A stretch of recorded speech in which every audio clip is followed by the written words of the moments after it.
Hello and welcome to the AV Forums podcast for Monday the 8th of June. Sorry, the week beginning Monday the 8th of June. Keep forgetting we do this on a Sunday now. Yes. Joining us in this edition, Steve Withers. The American is a dead man. Kaz Hallow.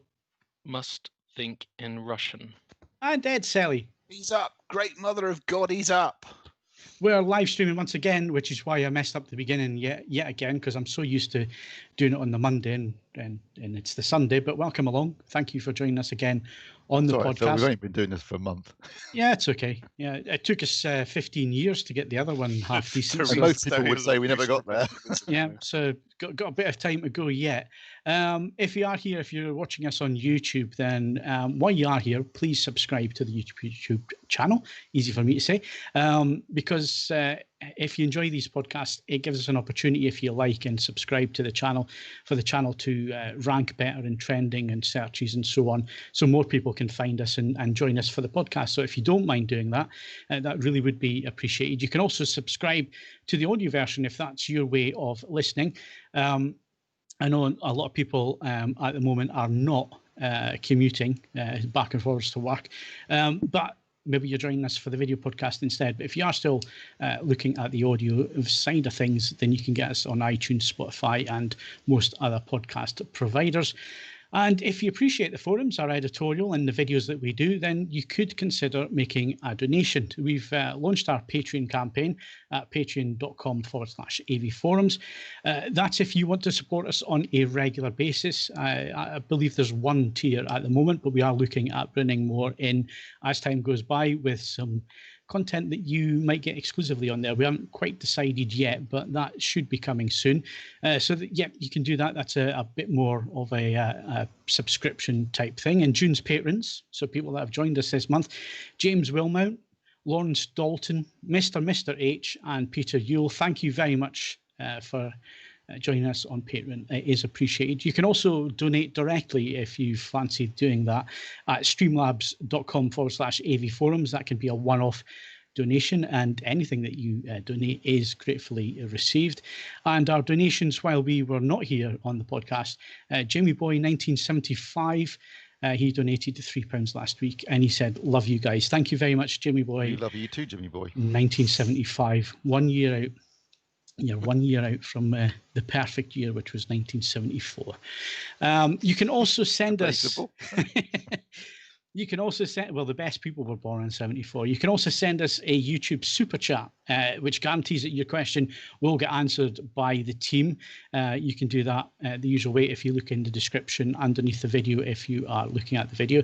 And if you do feel inclined to support us, you will be contributing directly towards growing AV Forums as a channel, as a site, speeding the site up, adding new features, adding more editorial, bringing more reviews and reviewers in. So, yeah, if you feel inclined to support us, then it is appreciated. And thank you very much to those of you who have supported us over the last few weeks while we've been doing the video. I think I was going to call it the video experiment. I think we're here to stay, folks. So unfortunately, you're going to see us every week on video.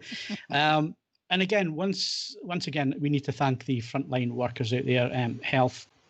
If you're working in shops, if you're anywhere on the front line, helping us all get back to some normality, thank you very much for the sacrifices that you are making out there. It is appreciated, and you know, you're doing a great job.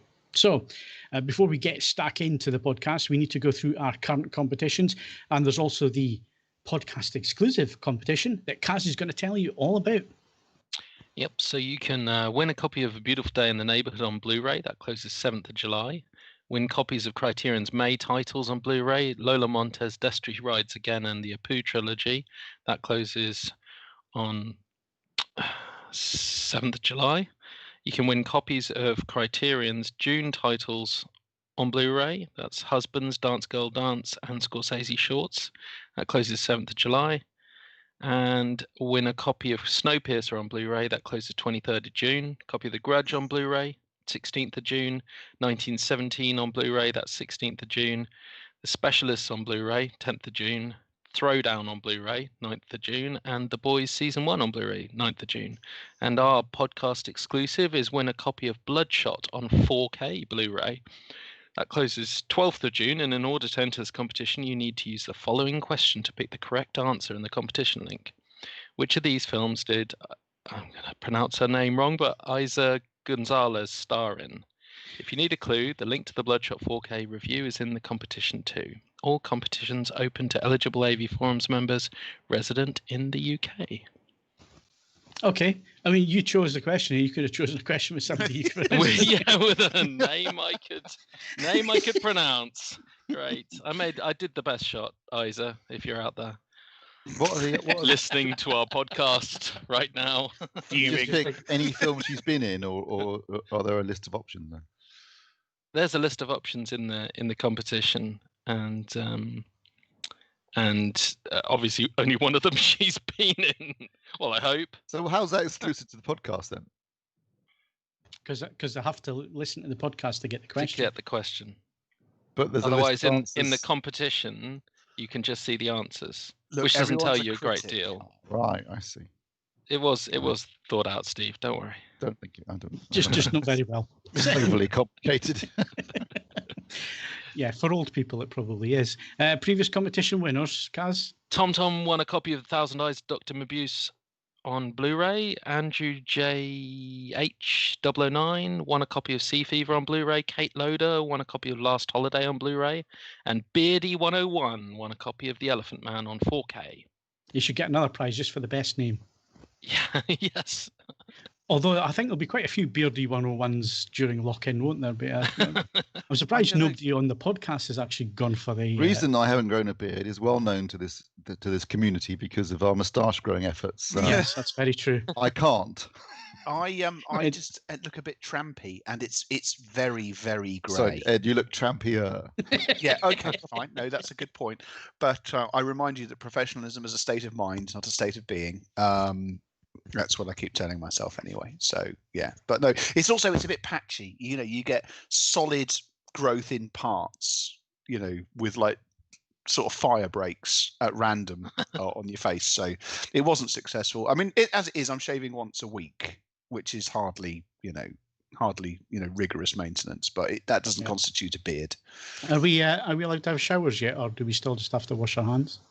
I don't know. I mean, obviously, you live on your own, mate. You can do whatever you like. Depends what you've been touching and with parts of the body you've been touching them with, Phil. Yeah, let's not go there. That Movember, I think we did it 1 year and then decided not for us. It was a valiant cause, but I think I came ginger, didn't it? In the end. Me too. Yeah, my stubble is facial hair at least is does have a bit of red in it, unfortunately, or fortunately, depending on your point of view. Rado123 entered nearly every AV Forums comp, never won one. Just keep entering. The laws of averages are that you will eventually win something. So keep at it. And like you say, there's these exclusive ones in the podcast, so you have the opportunity to beat the numbers. To beat the numbers. If you're here, you can now go there and you know what the question is. Can't win it unless you're in it. Yeah, that's it. That's very true. Right, so what we've been up to this week, I noticed there's not much in the way of hi-fi news to go through, Ed, but what have you been up to this week? I thought the day may never come, but I took delivery of the car. A mere 210 days after I ordered it, it turned up on Wednesday. Now, this is a bit of a challenge for Stuart, because Stuart now has to try and find a photograph of your car before you finish talking about it. I guess so. It's a Seat Leon Cupra Lux, so it looks like all the other Seat Leons, except it's got horrible Elizabeth Duke rose gold badges. I thought that was a joke when you said it was a Seat. No, it isn't. It's a Seat. Okay. It's I mean, as I say, is it not the Cupra brand that now they've dropped Seat, haven't they? So it's just it's still got a big gold S on the front of it. Right. So blue. But it's got Cupra written on the back as well. It's very confused. Lots of parts of the car are very confused, actually. I'll bring this up. This is amusing. This is the car key. I'm holding it in front of the screen now. If I press this button, this metal key fob comes out. What do we think that does? Nothing, because it'll be a push start, is it? Correct. There is no aperture on the car you can stick that into at all. Yeah, there will be. It'll be hidden in the handle or in the boot, or when the battery goes flat, because mine's is the same. Mine's it doesn't seem to be. If there is, you have to exert 4 tons of force to remove the door handle. So I can't see back. So that's my key for my car, Mustang. So it doesn't have any key because it's keyless entry and so on. But if you push it in and separate it, there's the key. And that's for when the battery goes flat, because obviously it's a Ford and the battery's going to go flat. And then there's a hidden key element where you can open up the car. Well, I may have to, if I get really bored, I'll have another look round and see if I can find an aperture for it. It's very, very good in every measurable way. It's better than the last car, except it doesn't have a soul. That's why I got rid of my Audi S3. And for people that are not car people, they see it that Cupra and the Volkswagen and the Audi, they're all basically the same car. They're all VAG products. So I had an S3, fast, really, really fast car. Technical issues. We lost Steve for it. Steve's exploded. I know he doesn't like cars, but this is a bit extreme, if I'm honest.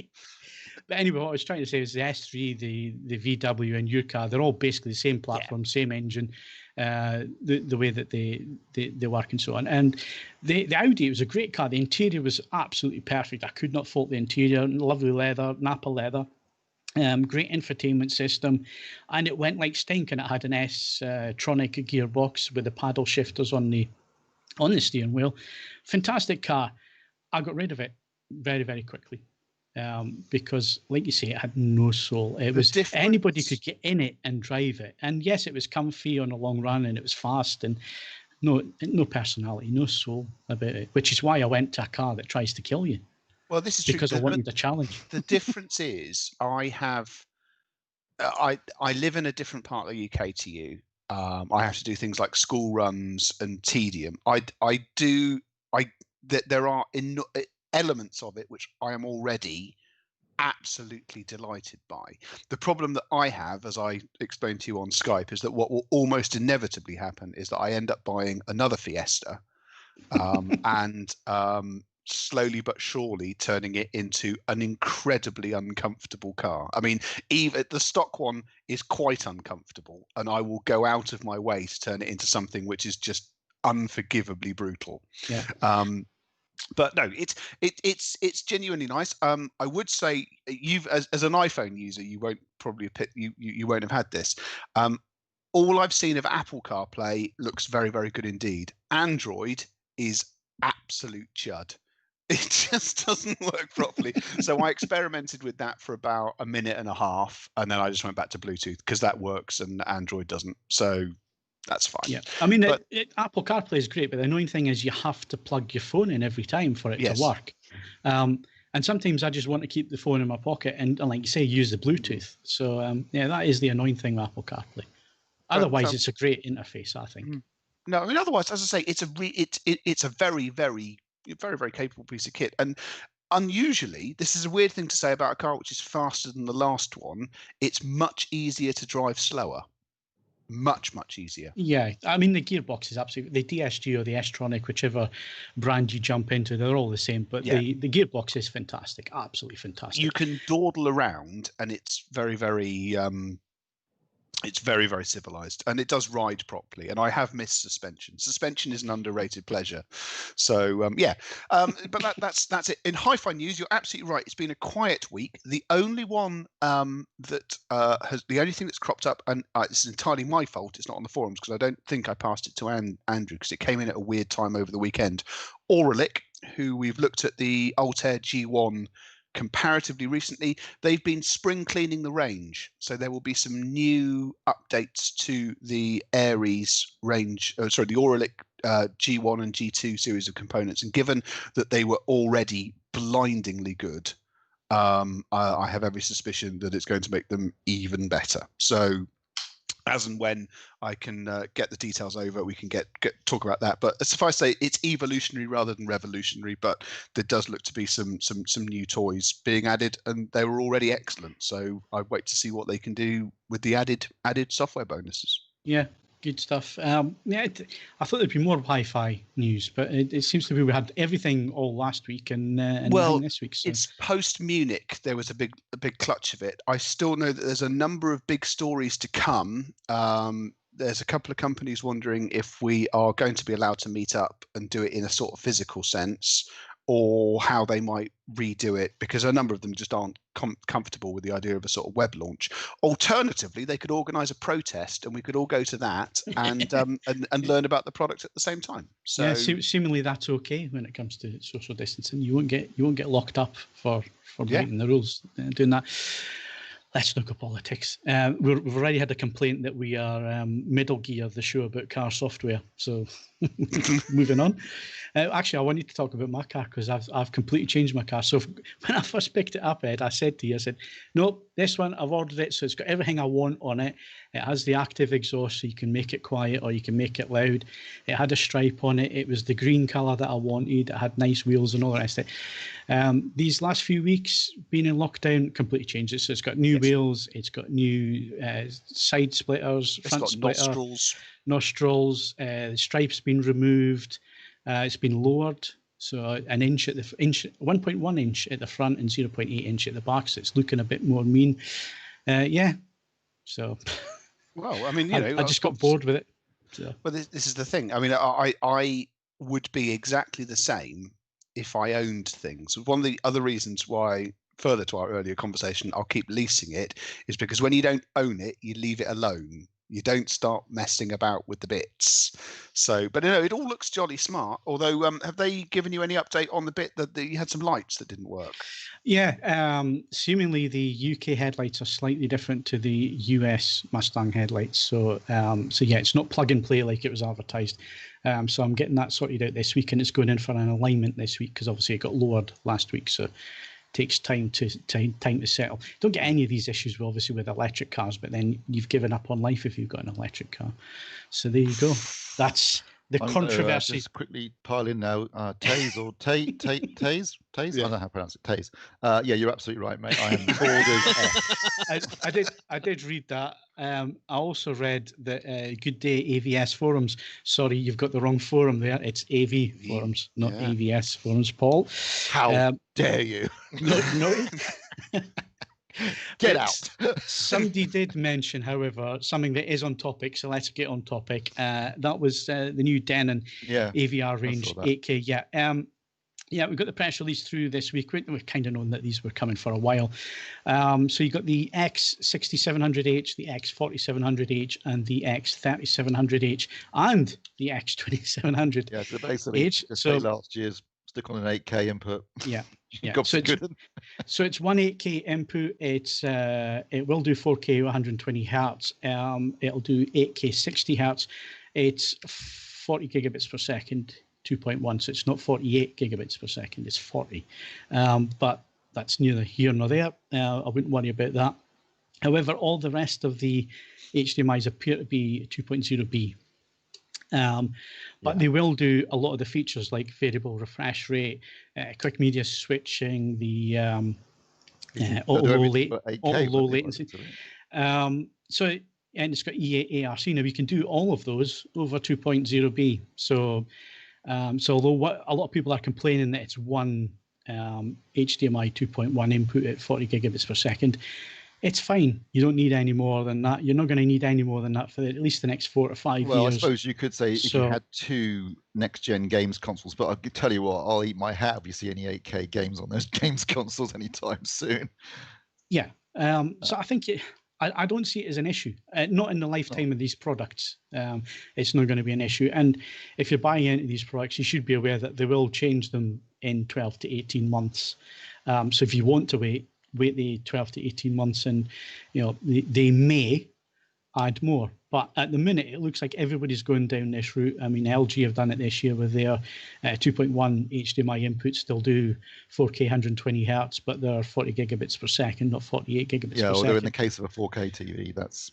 Exactly. It's a 4K TV. You don't need any more than really. that. It could be argued that obviously you're going to use your AVR as a video switcher. But I guess, manufacturers are damned if they do and they're damned if they don't, really. At the minute, we're in that switchover phase where nobody really knows where things are going to go. And I guess all you can do as a consumer is buy a product that covers everything that you expect that you're going to have in your home. Buy a turntable. And if nothing fits or you want to wait, then wait. There's no need to rush out and buy these products if you don't think they're going to fit. But Denon have done this. They obviously know the landscape that they are selling into, and it looks like most things on there are covered as we know things are going to be. And I know Shannon Stevens pointed out something which I agree with, which is it's not going to be 8K games. I don't think it'll be 4K games with higher frame rates of 120 frames per second, which is what you want. And you can do that with 2.0B, so you don't even need 2.1 for that. So. Yeah. Again, it comes down to the box ticking thing as well, and I don't blame consumers looking at a product and thinking that they need or they want to cover themselves, future-proof themselves, because I've been burnt in the past by buying into technology and then all of a sudden it changes. People who bought into the first raft of 4K TVs, they were burnt because it didn't have HDCP in them. And early adopters beware, basically, isn't it? Yeah, I'm also Sky. Yeah, go on. I was going to say, I'm also assuming that either HDMI 2.1 chipsets are in short supply or incredibly expensive, one or both. I think in the present situation, it's a heady combination of both. Yeah, all the above. So that's why we're not seeing them on too many devices at all at the moment. Even if you look at high-end, recently released high-end, like the MP60 or the new Arcam kit, they're not 2.1. People are saying mini disc in the comments. That's not correct. Mini disc had a fairly long lifespan. What did in for mini disc was a complete changing of the technology, the situation around it. It was the best physical recording format, going in terms. It did everything it wanted, but it was completely upstaged by a move to a completely different way of storing and using music. There's nothing wrong with mini disc. I really enjoying Matt's videos, Techmon.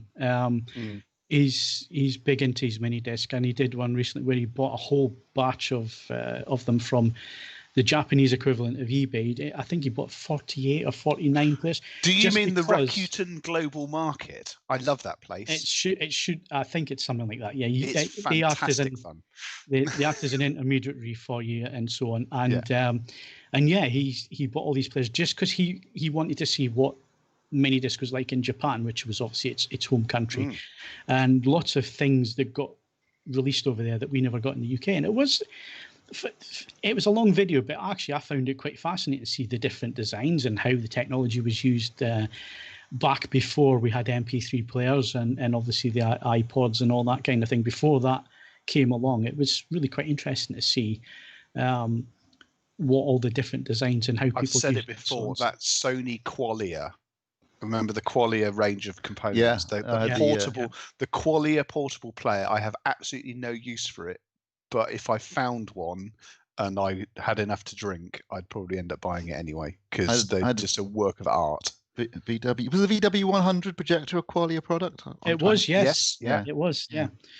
That was a beautiful product. That was a very nice. Projectors I ever had in for review. Typically, with Sony, the code name for it was better than the.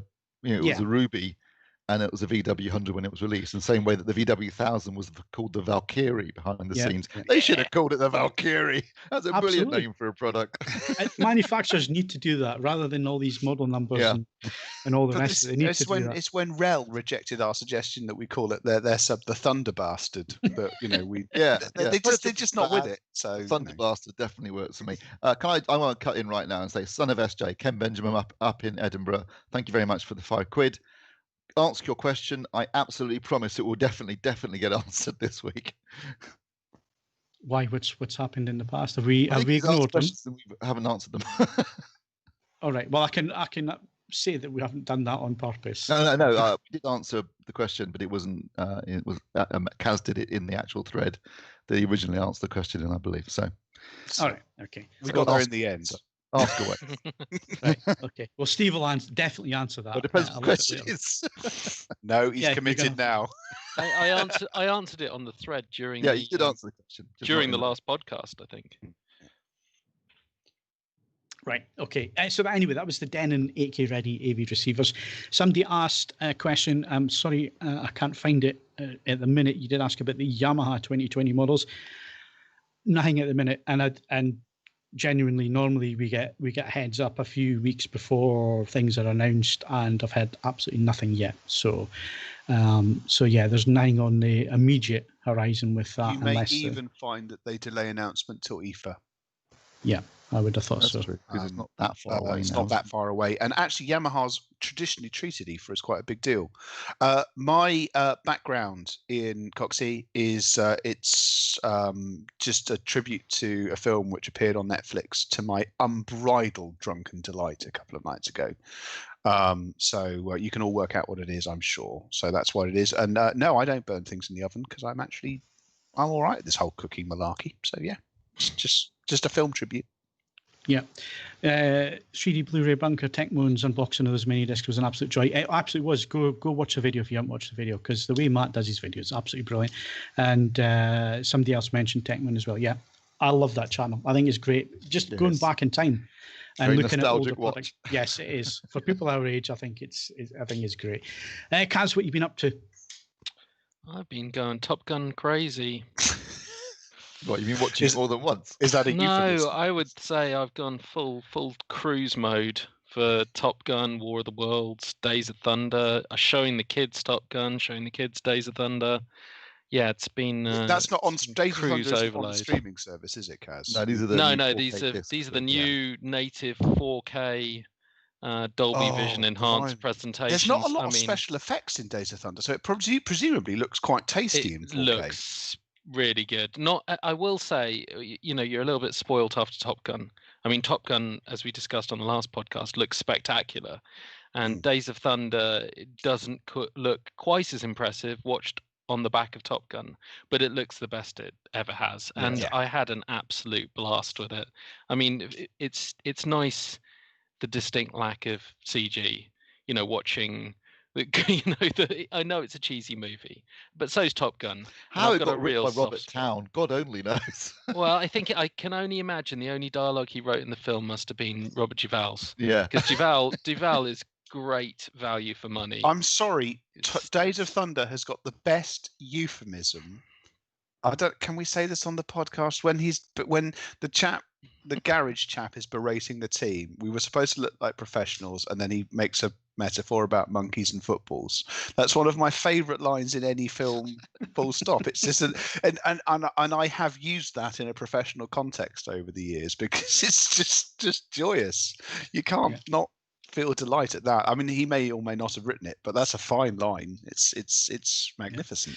Kaz, you're going for the J.J. Abrams look again this week. am. I've tried to tilt it a little bit. I don't know how it's come out streaming. I'm surprised I don't have a rainbow. Try pulling the curtain, Kaz. Yeah, then we'd be in pure darkness. Well, have you not got any lights in the house? Yeah, that's its own issue. But I actually watched Top Gun this afternoon, and it does look and sound spectacular. But I haven't seen it for a while, and I was like, wow, it is so 80s. And it is camper than a Village People concert. It is. It is so camp. If you're the right era, though, I think it still works. I mean, it is massively over the top, but I saw it at the cinema in '86, and I think I was 19, and I loved it. I mean, obviously, it was like I thought, God, I really want to be an aviator for the U.S. Navy. I think everybody did. But somehow the gay undertones completely missing, passed me by. But looking at it now, I'm like, when they're the song's called "Playing with the Boys" while they're all playing volleyball with no clothes on. You're thinking like, yeah, okay. And they're very, very oiled. That's just natural sweats. Even the girl in it's got a guy's name. But they actually have to do reshoots. Actually, you can tell the reshoots because Kelly McGillis is wearing a hat to cover her hair because it was different hair, and she look more gaunt. But yeah, they had to put reshoots of them, actually having sex to make it clear that he wasn't gay, and he actually was. Like, what's going on in this film? Is he like her or Iceman? Because sometimes with Iceman, you think like, you two should get a room. Yeah. You can cut the sexual tension with a knife. It's amazing how wingman anytime. Yes, I don't think he's talking about flying at that point of the film. To be honest, but yeah, the soundtrack is awesome. It is. Yeah, I've got the soundtrack on vinyl. Days of Thunder doesn't have a new soundtrack, does it? Days of Thunder is just Jest, but it's 5.1 DTS HDMI. No, it's Atmos. No, it's not. Is it not Atmos? Oh, you're reviewing it, but last thing right now, I'm pretty sure it's not Atmos. I'm watching it after this podcast anyway. No, you're right. It's Dolby True HD 5.1. There I am blasting it out, thinking it's amazing. Well, that's disappointing. There's nothing wrong with a 5.1 soundtrack. It's done right. It's doing a pretty good job. Clearly, one of the best sounding discs in the last couple of years is Dunkirk, and it's just a straight 5.1. Makes sense. Yes, that is. Yeah, that is very Have you actually true. War of the Worlds then? I haven't watched War of the Worlds yet. I only watched bits of it, but it wasn't as kid friendly as the other two. So you're going to chime in on the whole lack of bass argument? No, I haven't got enough material for that. Go on, tell me about the lack of bass. I was going to watch it tomorrow night. I think I'll I'll give it a little bit more. I might see what Simon makes of it. But it was interesting, revisiting them, because Top Gun and Days of Thunder are basically the same film, just swapping planes for cars. I mean, it's amazing how much they just brought back and did it again. And I think it really works. Anyway, I really enjoyed that, and that's it's also been nice seeing the kids kind of absorb what they will from it. So my son's got his little fighter planes, and he now knows what an F-14 is, and he can identify different fighter planes. He can't identify MiGs because there weren't any in the film. There were no MiGs, but it was hard to rustle up MiGs. What country were they fighting exactly? Yeah, exactly. But I mean, to be fair, Days of Thunder it's the second best NASCAR film ever made, behind Talladega Nights. I love cars. I've got a lot of love for cars. I think it's a really sweet film, and never understood why no one liked it. Oh, I like cars. I like cars, and I actually quite enjoyed the third one. Yeah, the second one's terrible. The second one is absolute bilge. Yeah, but I quite like the third. It's got some heart there. Yeah, no, the third one goes back to the first, like the same kind of heart as the first one. But yeah. I mean, anything with Paul Newman is immediately elevated to a level of class, because he was just pure class. So yeah. Okay, so Top Gun's definitely one I'm going to pick up. I haven't quite got it yet. I got Jaws through today. Eventually, I ordered it for Monday. Yeah, my Jaws hasn't arrived yet. It's a bit annoying. It turned up today, so I've actually watched it already, and it looks spectacular. I mean, the Blu-ray from a few years ago, where they did the Wetgate pass and regraded it, it looked great.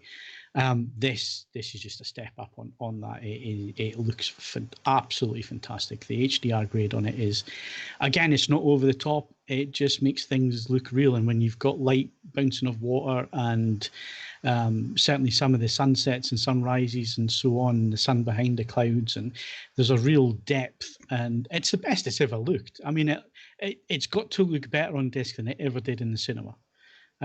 Easily. The way they've cleaned it up, and the way they've done the regrade for HDR and so on. It's Dolby Vision, and it looks spectacular. The Atmos soundtrack, even though I was watching it on a C10 OLED, it looked and sounded great. So I'm sure it's going to look even better when I get it up on the projector and the big sound system. But absolutely stonking. And it's one of those films that I can sit and watch all the way through and never get bored and never tire of it. That's one of the greatest films ever made, isn't it? Yeah. And there wasn't basically there was some issues with the Blu-ray a few years ago, with some of the grain issues and so on, which you can't do a lot of to clean it up, because it's poor stock, and some of it was shot at night. One bit where they go out in Hooper's boat, when we find out he's actually a multi-millionaire, there's an opening shot there that it looked really, really bad on the Blu-ray. I'm pleased to say they've actually cleaned it up, and it looks far better. The grain's still there. 8-bit to 10-bit probably helps too, because isn't it foggy in that scene? Yes, it is, and it just looks so much better. And again, there's more detail in the darker areas of the image as well, and it just gives it that little bit more depth. And it's something that we forget about with HDR, because you immediately think, peak highlights and like I say, reflections of water and all the rest of it. You forget that you've got a lot more control as well in the darker areas of the image, and you've got a lot more bit depth to play with as well. And it just does something to lift the image. And watching that film again, it's the best I've ever seen it. Absolutely. I highly recommend you get the disc. It's only 20 quid. Give Jaws 3 the same treatment. Maybe not, but Jaws. I mean, and the other thing that is the way it's constructed. You can tell that Spielberg was still experimental, very experimental. It taken him a long, long time to put the film together. I mean, the making of the film is just as famous as the film itself, but there are sections of it that I still use as demo scenes. One is where they're sitting on the beach, and you have the attack on the Kintner lad, and Oh no, sorry, the Kinder lad, and the whole build up to that is like it's like a Hitchcock thriller. You know, the way the camera moves, the way he cuts between people walking in front of the camera, and it gets closer and closer, and you understand what he's looking at and all the rest. It's just a brilliant piece of filmmaking, and it looks absolutely sublime. It really does. Yeah. Stunned everybody into silence. I mean, brilliant writing, brilliant directing, brilliant acting. It's just perfect. I won't lie. I still prefer Jewel. Just the context of what it is. I think it's. But God, nevertheless, it's got to be on 4 wheels, isn't it? Yeah, or more. Or more in this case. But no, but that's it. It's not just that. I always thoroughly. I mean, ironically, I've never found most of the other things that Dennis Weaver was in. Now, he's a fine actor. I just didn't enjoy that much of it. But I just think he's absolutely monumental in that. And essentially, turning a truck into a proto shark is in its own way quite an impressive piece of filmmaking. Yeah, and obviously when they kill the shark in Jaws, sorry about the spoiler, they make the same noise. He reuses the sound effect. Same sound effect, yeah. Dinosaur sound effect, isn't it? Yeah, just slowed down, yeah. And Paul says the soundtrack by John Williams, absolutely genius. It's brilliant. Everything about it is brilliant. It's a really good Smodcast, Kevin Smith's podcast. He interviews Joe Owls, who was a production designer on Jaws and on Close Encounters, and it's really interesting. If you haven't had a chance to listen to it yet, he comes out with a few interesting stories that I hadn't heard before about Jaws, which is great because I thought I knew them all, and also some really good stuff about Close Encounters. He's talking about Devil's Tower, and of course in the script, he said, they gave me the script, and I'm a production designer. He goes, there's the script, an interesting mountain. That's all it said. And he went, what do you want me to do? He goes, well, go and find an interesting mountain. And of course, you couldn't just go on Google back in those days. He had to go around America with a map looking at all these different tourist attractions, and as soon as he crested the hill and saw Devil's Tower, he's like, yeah, that's it. And it wouldn't be the same film without Devil's Tower. No, you can't imagine Close Encounters without Devil's Tower. I mean, it's so iconic now. It was even in the poster, wasn't it? It was in the re-release poster, I think. But yeah, I mean, it's just, I'd actually, wouldn't you and I, we did actually consider going to Devil's Tower until we realised how big America is. Yeah, we realised it was quite a large state. It was actually a 20-hour drive, I think, from Vegas. Yeah, it would have been a hell of a drive to go. That was 20 hours each way. We were in Nevada. We were in Utah. We were in Utah, but we realised getting to Wyoming was going to take a while. Well, that said, just randomly, have you seen? Obviously, I don't condone this; it's illegal. But have you seen the Cannonball record in the States has been beaten 8 times this year because of lockdown and because there's nobody on the roads. Yeah. So all you need to do now is just take your hire car and I don't know, get a paddling pool and fill it full of super unleaded in the back. You'll be fine. It's Richard Rollins held that record for such a long time as well. They did, but I mean now that would be it's not even the top 10. Really? But people are doing incredibly dangerous things. I mean, there's one a big Mercedes super saloon, and essentially the boot had been turned into a long-range fuel tank, kind of like Mad Max 2, and with all the repercussions for what would happen if it was rear-ended. But 27 hours coast to coast is not to be sniffed at. So yeah, I love the fact 3D Blu-ray Bunker, Ed, coincidentally, Richard Matheson, who wrote Jaws, also got a writing credit for Jaws 3. Bit of a step down there. I don't know. I mean, Well, funny enough, Joe Owls, who was a production designer on Jaws and on Close Encounters, directed Jaws. It was the only film he ever directed, unfortunately, Jaws 3. And he does talk about that with Kevin Smith, and he does say, have you always had Final Cut in your films, Kevin? And Kevin Smith said, yeah, I have. He goes, I didn't on Jaws 3. Having seen Jaws 3, Joe, with all due respect, mate, that wasn't going to make a lot of difference. No, it wasn't it?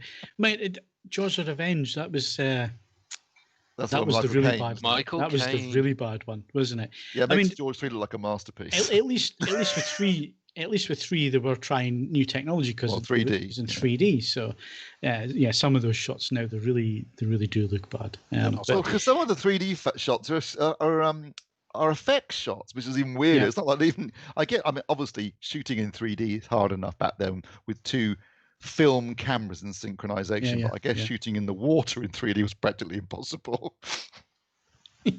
Yeah, and I do think that Jaws 2 is underrated as well. I still think Jaws 2's are I didn't really realise they quite good sacked the film. original director on Jaws 2. He'd shot for 5 weeks before because he was going for a really gritty, Amity was shut down because of obviously the events in Jaws.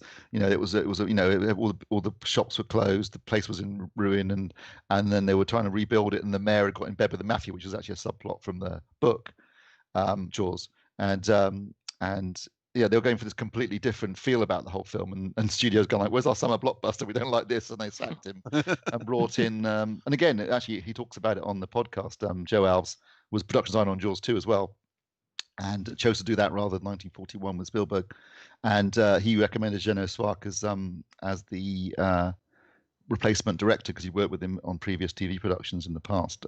Not because his name is Swark, which sounds a bit like shark. Chose not to do 1941, so that's sort of out of a frying pan and into a different frying pan. Yeah, exactly. There are no victories in that. So yeah. Right. So we where are we? Very I don't know. We were talking about one of the greatest films ever. Top Gun. Yeah, no, Jaws. Although Top Gun is one of my favourite films of all time, but yeah, Jaws, which brings me nicely to Bloodshot by Vin Diesel, which is everything that Jaws isn't. But it does look and sound great in 4K. Steve will buy the disc then. I have no idea why they keep. It crossed my mind. Yeah, it does. It looks great. But I have no idea why they keep trying to give these things to Vin Diesel to start a franchise with. I mean, he did one franchise. It's very good. He lucked out. No, he did. Actually, no, he did 1.5 franchises because he did 3, didn't he? He did Pitch Black, Triple X. Oh, Pitch Black, yeah. And it's coming out 4K disc in Fast and Furious. Exactly. So that was my next segue, but we'll never get there now, Steve. Apologies. I think that was the last thing where he was really great was Pitch Black. I don't think he's been really good in anything else, but he was excellent in that. So this is Arrow's first step into 4K. It is, yeah. They're in the US they're doing Flash Gordon as well, but in the UK, Studio Canal are doing Flash Gordon. I think our Flash Gordon package is better as well. There's more stuff in it. Yes. Swag, I believe. Yeah. So it's a collector's edition. So, but yeah, it looks that looks pretty good. But it's really nice getting Pitch Black. I mean, they're still talking about doing a 4th film. I don't know whether that will ever happen. See how this disc does. But yeah, because if I remember, I haven't seen Pitch Black in ages, but it's got a very distinctive color scheme, hasn't it? Where the color changes depending on the time of day on the planet, that sort of stuff. So that should look really great in HDR. It should. It should be very. And it's got a good cast. It's got some people that can do some actual acting. It's made in that era when I think Vin Diesel was not quite a proper actor. Because don't forget, he was in Saving Private Ryan. Yeah, he was in Saving Private Ryan. The opening sequence of Pitch Black is still one of the most visceral pieces of in-space science fiction that I know. It's really impressive, genuinely excellent. Ironically, it's one of the very first DVDs I ever bought. Pitch Black, when I think about it, but that's because I had the hots for Radha Mitchell saying, I'm Simple Soul. See, she's got a really good role in that as well because she has a really complex character with a emotional arc to it, which really pays off. It's it's a little bit of a gem, that movie. I'm really looking forward to that disc coming out in August. It is. It's a shame that he just grew such a big ego and then just became. Well, he just crawled up his own arse, didn't he? Really. Well, it's a shame when you start to believe your own hype. That's the catch. Yeah, when you see where he starts, I mean, Riddick is a really nice character because he's a killer, but it kind of works in the film. It kind of works because he's not quite as bad as the drug addicted cop who's with him, and he's a necessary evil to survive the night. But it's a really nice balance. It's just an interesting role. I would say it's almost his best role. The only thing is he doesn't utter the line that he lives his life a quarter of a mile at a time in Pitch Black. Talks about it all being about a family. Yeah. Repeatedly. So ad nauseum. Yeah. So Bloodshot was an attempt at getting the Vertigo characters off the ground in a franchise of their own, with Vin Diesel at the center of it all, and it's bloodless. It's Upgrade with loads of effects, no blood, and no teeth. Upgrade's a cracking little film. Yeah, it's not Upgrade, but it's yeah. I'll tell you what, Lee Winnell has made some really. I mean, he did The Invisible Man, which I thought was really good. Upgrade, really good. He wrote Saw, obviously, and I think he also wrote the Insidious film. So he's a talented guy, Lee Winnell. I like him a lot. Yeah, good stuff. Steve, what have you been up to? Well, after my bout of hay fever last week, thank God it rained. That's all I got to say. I think you're the only one that wanted it to rain, though. I was praying for it to rain, and it poured down on Wednesday, so that relieved my misery a bit because it washes the pollen to the ground, and obviously the wind died down as well. Last weekend it was like a perfect storm, hot, dry, and really windy, and obviously I live in the pollen capital of the world, so that was just awful. So yeah, I spent most of the week catching up on stuff I didn't do because I was feeling so bad for about 2 or 3 days. And yeah, I'm watching some films actually. Just nothing major. Just catching up and getting back into the swing of things. So sadly, I haven't got a lot of news. Although I noticed now I'm not going to be going myself, but CES are going ahead apparently. I'm not going either. I don't think anyone's going, Phil. No, it's going to be a quiet show. But yeah, I mean, if they think they can do that, that seems crazy to me because it's going to be. It seems like I mean, there's a pretty good chance this CES, 2020 CES, because from what I've been reading, it's almost certain that coronavirus was already doing the rounds long before. It was, and to be honest with you, I don't know, but I think I might have had it because about a week after I got back from there, I was in Schiphol for the Philips thing, and we're going to come on to Philips again in a second, and then the week after that, I had a really, really bad temperature in terms of really hot and then really cold, so fluctuating and all the rest. I didn't have the flu. I didn't have a cough. I wasn't short of breath, but I had a really, really bad sore throat, like a really bad sore throat. I could not swallow or anything. And of course, nobody was talking about it back then, so I just kind of, just went. It lasted about 4 days where I had no energy. I was like, I just couldn't get out. I couldn't get out of bed. I just had no energy whatsoever or anything. And I didn't think any more of it. But I read the same article that you have read, and they reckon it was a perfect incubator for it because you had a large contingent from China, and then you had 175,000 other people from all over the world, all flying into one location, all staying in the same hotels, all mingling in the same halls. Everybody was meeting and handshaking and all the rest of it. So I have got no doubt whatsoever that because it had happened a long time before that in China. It's just we didn't get to hear about it. So it'd probably been on the go since October in China, is what they reckon, and it was covered up, or allegedly covered up, I should say. So yeah, I've got no doubt about it that people have come from CES with it and spread it. I have no doubt whatsoever. Whether I've had it or not, I'll never know because. Unless you do the antibody test. Antibody test could be a factor. But would that happen now? How long is that? That's over 6 months, isn't it? No, you'd still show the antibodies. You should. Well, it depends, okay. But yeah, I mean, if you are, if you have got the antibodies, that'd be great news for you because you're a high risk group. So. You can go to 2021. Yeah, good choice, Phil. Off you go.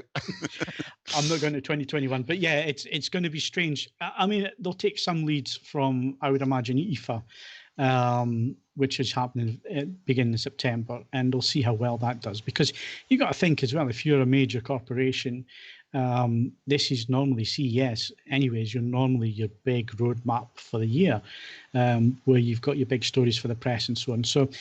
Unless, of course, what happens is what was suggested a few weeks ago on the podcast, which is that maybe they start rolling over lines from this year into next year to buy a bit of time, and sort of because basically they're going to have stock they haven't sold. They're not going to have not be able to do the R&D they would normally have done, and obviously production facilities are going to be restricted. So who knows? Who knows what happens? Yeah, I think it's definitely if it goes ahead, and of course, the Consumer Technology Association, which run CES and have done since the beginning of time, they have to talk up. It's their big event annual event for the year, although CES does happen throughout the year in different areas like Asia and so on. But this is the big Halo show, and they have to do something. So it'll be interesting to see what they actually come up with. It'll be online, it'll be virtual. It'll just be interesting to see what actually gets announced and who attends, if there is something in person, like they're attempting to do with IFA. So nobody's done this before. We're living in. It's a whole brave new world. I completely agree. But the whole thing is, there's an element of bloody mindedness, because if you were going to reduce the scale of it and do it a bit like IFA, would you necessarily use Las Vegas anyway? That's, I know obviously it's indelibly associated with Las Vegas, has been there for donkey's years, but it wouldn't necessarily be the first choice of location in the US for a smaller scale remote. What about getting on the plane? Yeah, I mean, there's lots of ifs and buts and so on, and that's the big factor, is getting on planes, because, like I say, the vast majority of visitors are not US. You know, the vast majority are international. I sent you the Google road route to drive to Las Vegas a couple of years ago. I'd like to see that road if it leads from England. I'm not going to lie. There's a bit in Siberia getting to the Bering Strait, which looks a challenge. It's like 15 miles on a I don't know what you'd have to do. A hovercraft, maybe? No. Can we be clear about this? Actually, getting the car across the Bering Strait would not really be that difficult. There are ways and means. There is hardware in the ports able to do that sort of thing. It's just getting to to those ports overland is not that easy, especially in a Mustang. But yeah, there's no way. Can you imagine what the fuel bill would be like on that? At the moment, not very much. It just needs some cannonball style long range tanks and go via Iran. Didn't they do it in $1 Billion Brain? It's a Michael Caine film, the sequel to the actually good Ipcress File and Funeral in Berlin. Is a crazy Texan who decides he's going to invade Russia by going up through Canada and across the ice in tanks, basically. But it's an interesting one. Yeah, so I'm not really sure, but we might be able to get Phil there in a Mustang. But I think he'd need some Bond fittings. He'd need to set off now. But there was Round the World with Ewan McGregor. I don't know if you remember that. He did it on a motorbike, and you went through Russia to America and did it that way. No, absolutely. But he had slightly greater capacity to travel off road than I'm suggesting you do. Yeah, that's what I mean. Your freshly lowered Mustang. Yeah. Okay, but again, CES 2021. If it does happen, it's not going to happen like it has in years gone by. I think that like you say with Vegas, I think there's contracts in place that I don't think they would be able to move it. That these things are signed for probably decades in advance. To be honest with you, Ed, in terms of using. No, I agree, but it just strikes me as. I'd like to see it in a different city. You know what I mean? It's kind of like what Cedia do now, because Cedia moved their show around. So it's not. It was for a long time in Denver, but then they've moved it around. It was in Atlanta one year. Me and Steve went to Atlanta and so on. And it's nice to get to see different areas. But with the whole social distancing and everything else at the minute, and knowing what CES is like at the best of times, I just don't see it happening. Can you imagine? Somebody actually put it in the comments. The Bristol show. I mean, it's not a big show. The jury's out on that. Trying to get through the rooms and the little corridors and so on, you're not getting 6 feet away from people there. So yeah, it's going to be interesting to see what happens. But that said, it would appear at least 2 people I know have had COVID who were present at Bristol this year, just gone. So there's almost certainly an element of super spreading going on there, and I managed to avoid it, or at least was asymptomatic. So yeah, it's a mind-boggling undertaking. But then equally, the thing is, for so many of the launches where there's still this belief that you want to actually listen to what it sounds like, doing that virtually is a bit of a challenge. So we'll have to see how this gets worked out. But we were discussing this last week. I mean, my gut feeling is that a number of companies will start doing limited scope events towards the tail end of this year where the press turn up, but shows and events, public shows and events, are going to be a thorny one. But we can watch from a safe distance to see how CES 2021 goes, and we'll see what the data is from there. Anyone going to go and see Tenet? Is it still opening? Apparently. Yeah, no. No. I won't be going to the cinema. I have some friends who are talking about going, and I'll wait for the disc. Yeah, I don't see how that's going to be a pleasurable experience. Yeah, I mean, some of the big chains might be able to get away with the social distancing and closing, every other row and then making sure there's enough gap between you.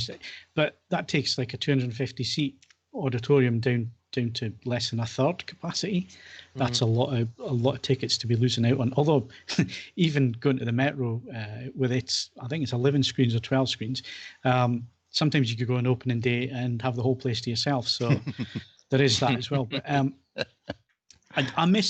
really miss the cinema. I miss my little trips on a Thursday. Not as much as I miss the pub. But, yeah, well, I miss the cinema probably the same as you miss the pub, eh? No, because because there's not a quite addictive chemical at work with the cinema. So just throwing it out there. Yeah, I can have just as much fun at the cinema as you could have in the pub.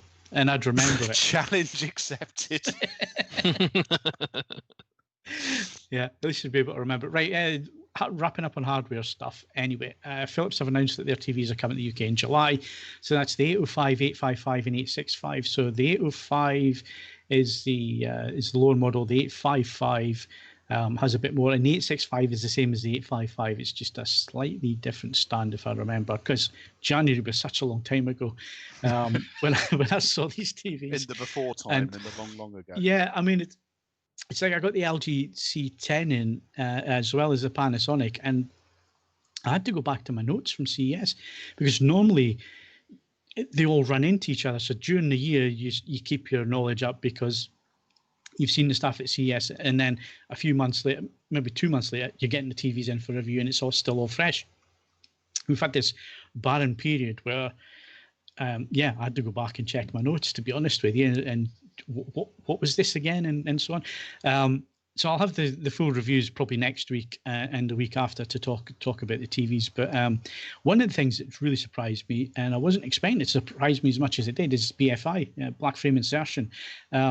The way that it's been implemented this year on the OLEDs, it's been a complete disaster since it's been implemented in OLEDs. Because of obviously we're 25 hertz, 50 hertz, and when you try to do, or when you've tried to do it in the past, it's flickered really badly and it's not comfortable to sit in view. Whereas now there's actually 3 steps: min, mid, and full. Full still unwatchable. You can't watch it, but min and mid are actually very watchable. I can't notice a flicker, and I'm very susceptible to flicker. In the days of plasma and so on, I used to see rainbows and all sorts with plasma because of how susceptible I was to flicker. But with this BFI, because it's variable, so it's not a constant, it actually varies how long the black period is, and it does it in a non-sequential way, so your eye doesn't get used to it, and so you don't see the flicker, and it really does look nice. It almost has a plasma look to motion. The only thing is motion resolution, there's not a big jump. You have to add in interpolation to get the detail back. So don't expect everything to suddenly look sharp. No. But in terms of motion, it does work. And obviously you can't use it with HDR. No, absolutely not. And even the image. even with SDR, you do notice the drop in brightness. And looking at our reviews, I think we discussed this a little while ago, Steve, and we've also discussed it with people in the industry, people who are actually grading the films and so on. And I think the idea now is that we move from 100 or 120 nits, which used to be the standard, to 200 nits for SDR. And that seems to be where the industry is moving at the minute. And if you adopt that, then it makes BFI work that a little bit better because the actual drop in brightness is not that great. And again, we're talking about 200 nits. That's for a normal living room. So that's not for blacked out viewing. If you're somebody that sits in the complete dark to watch, that's not what we'd still do 100 nits, 120 nits maximum for that kind of environment. But for a normal living room environment, I think it would work great. And I also think the way that the Dolby Vision IQ works, that's a thing as well.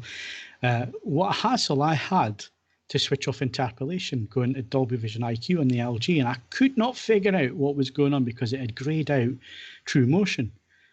And it took me forever to work it out. Eventually I got there because rather than having the AI features under the picture menu, where you would think they would have the AI. Logically, you'd put them.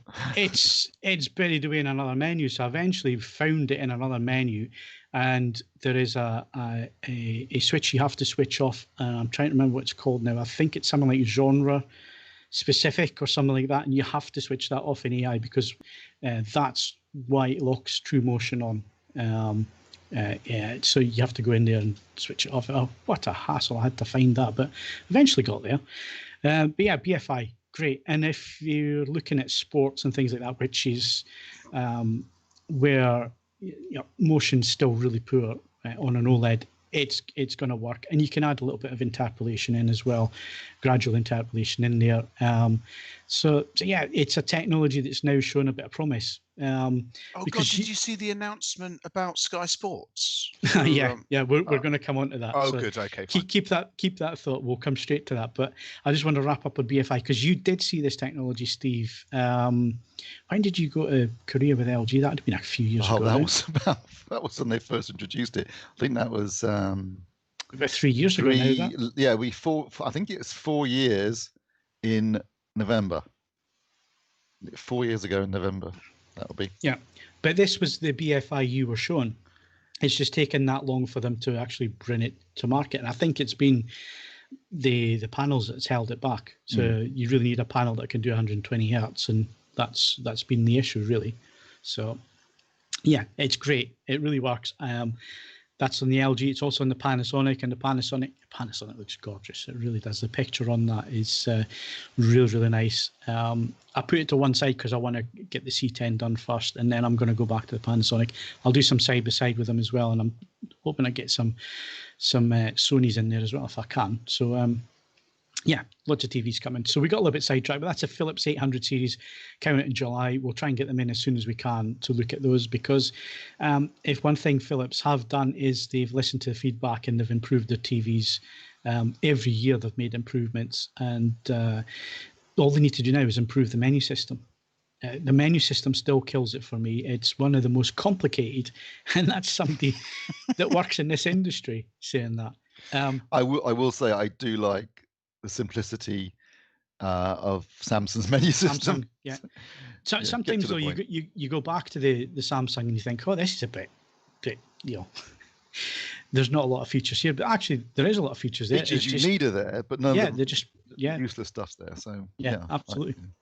Yeah, so that's the TVs, that's CES, and that's everybody caught up, I think, in terms of what we've been doing. So Kaz, again, we don't have any cinema releases to talk about because there's none coming to the cinema. But in terms of discs and so on, we have discussed a few of them. But what is coming out this week? Well, we obviously Top Gun: Days of Thunder, War of the Worlds 4K all today. Tomorrow, yes, podcast is going out live, along with Sonic and Bloodshot. And then we've got Tom Hanks's latest film, A Beautiful Day in the Neighborhood, which comes out on Blu-ray Monday. That's about Fred Rogers. All you guys know who Fred Rogers is? I have no idea who Fred Rogers is. From watching Won't You Be My Neighbour, which is a documentary about him, which is probably what I'd recommend rather than the film, because obviously being English, we don't know much about Fred Rogers. Yeah, I don't. I didn't know much about him before. It's a very, very well put together film. It's subtle and it's touching, and I can see what they're trying to do in relation to Fred Rogers. He's a bit of an elusive character, perfect for Tom Hanks. I mean, it's right up his street. But I can't help but think it's a very American audience-driven film. But yeah, that's coming out. That's coming out Monday, along with Blu-rays for Rhythm Section, Eastwood's latest, which is relevant because we're doing Eastwood today, Richard Jewell, and The Lighthouse, as well as Criterion's Husbands. But streaming news is probably a little bit more interesting. We'll come on to Artemis Fowl because that's the one that is opening the floodgates. But Spike Lee's The Five Bloods opens on Netflix on Friday. I think that it's Vietnam set. Yeah, it's about set. It's about a group of soldiers in Vietnam. I think they bury some gold and then they go back to Vietnam years later to find it, something like that. So it's kind of, it deals with the African American experience in Vietnam specifically. And also what happened to the soldiers afterwards. But it's also, I think, built around a thriller plot. Yeah, I mean, I read up. It looks good in the trailers. It does look good, and I read up an interview with Spike Lee, talking about COVID and how he's not going to anywhere near any cinemas anytime soon. And I think he talked about enjoying working with Netflix and looking towards streaming going forward. His words were, he's got plenty more films left in him. He doesn't want to die watching one. So that was something like that. But anyway, the Spike Lee's latest is coming out, and one that I missed last week, possibly because it's so small, is The Vast of Night, which is an Amazon original, and it's a little indie flick, directorial debut. It's really, really good, kind of Twilight Zone-esque and early Spielberg-esque. It was shot for less than $1 million. I really enjoyed it, and that dropped last week, so I'm hurrying to play catch up on that. So that's well worth checking out if you get the chance. And also, Artemis Fowl is the news on the streaming front. So that's finally been announced to come to Disney Plus. We all knew it. Steve said it about 5 times on 5 different podcasts, but we all knew it was going to get land on Disney. But it's interesting because it's their first big cinema release that's going straight to Disney, isn't it? Mm. So it could, I mean, I suppose it was obvious because there were so many delays with this particular film. But if Tenet does get delayed, if cinemas don't open properly, I mean, Disney could reconsider their options about some other titles. I mean, I am kind of missing Marvel at the moment, so it'd be interesting to see what they do. And there's nothing on Disney. So, I mean, they need Artemis Fowl because it'll be the first thing that people go, hey, look, let's go watch it. What's it about then, Kaz? I have no idea, Steve. I know it's about a kid, isn't it? A kids and magic, genius kid, and I mean, obviously it's a kid's movie. It sounds like Stormbreaker. No, it's not quite as well, yeah, maybe. Which interestingly has had an Amazon series. Yeah. Alex Rider, isn't it? Yeah. Yeah, that's dropped early actually. I think that was supposed to come at the end of the month. Artemis Fowl, 2020. Directed by Kenneth Branagh. Yeah, it was. Yeah. It was it was meant to be a big release. So this is a big deal that they're doing this, but I suspect under the circumstances they wouldn't have made a lot of money at the cinema, so it makes more sense. Like you say, they really could do with something new on Disney Plus, because right now it's looking quite stale. I don't know when Mandalorian 2, the second season of that's coming, but they really need something new on that series. Coming a year and a week after after Disney was launched, I suspect.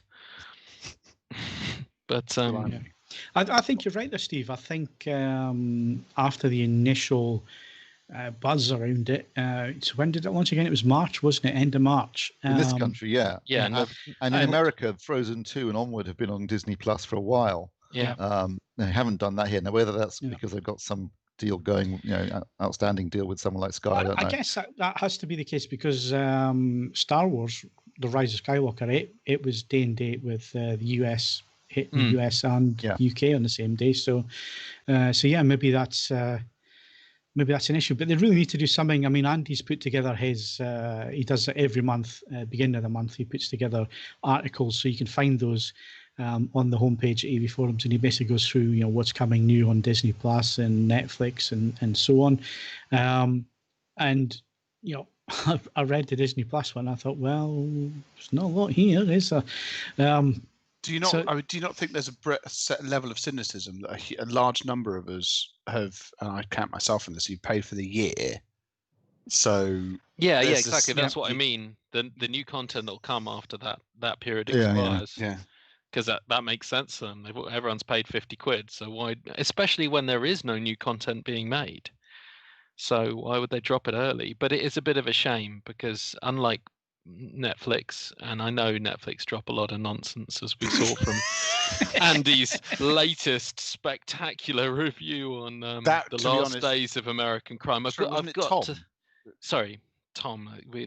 Andy did the news. Yes, Tom's latest review, last days of American Crime. I've got to read out his pull-out quote. It's absolutely fantastic. It had me in stitches even before I started the review.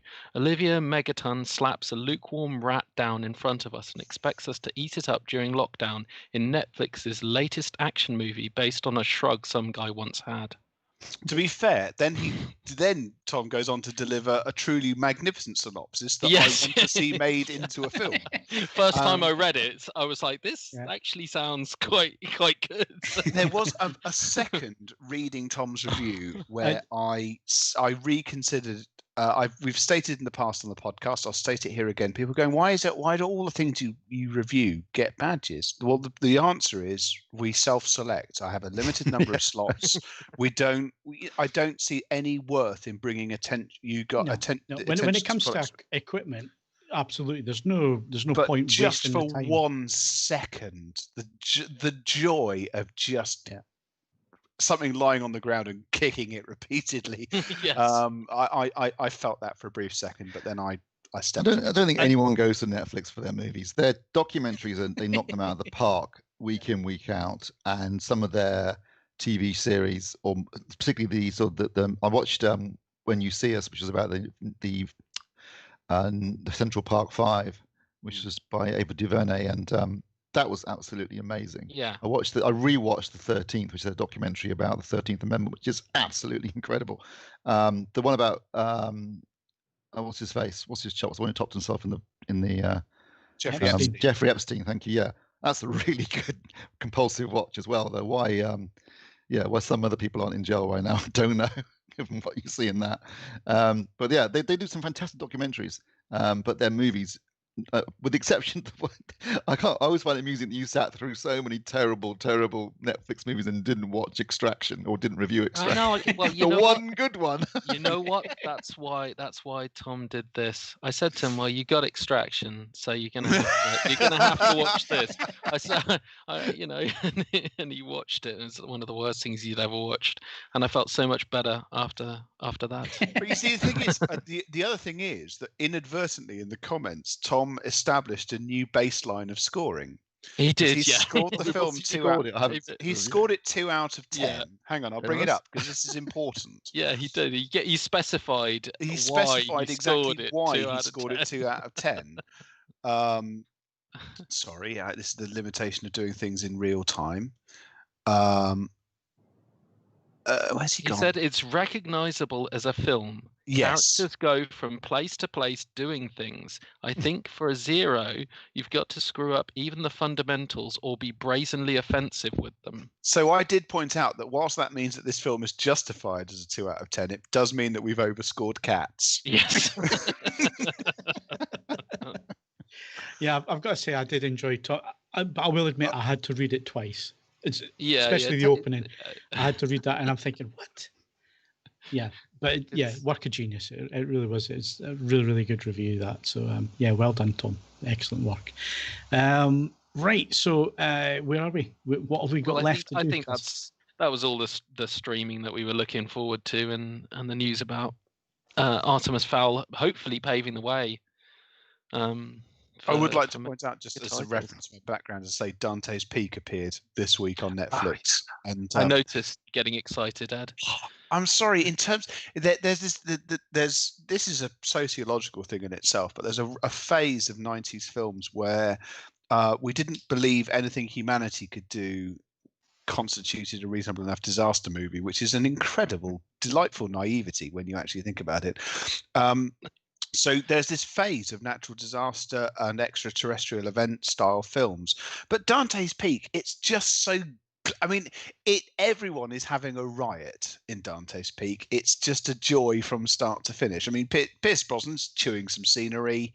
I mean, Linda Hamilton probably relieved that she's not being chased around by Arnie. And then, I mean, my favorite is that obviously at some stage, someone in either a special effects team, whatever, said, "Wouldn't it be great if we did some freeway collapsing?"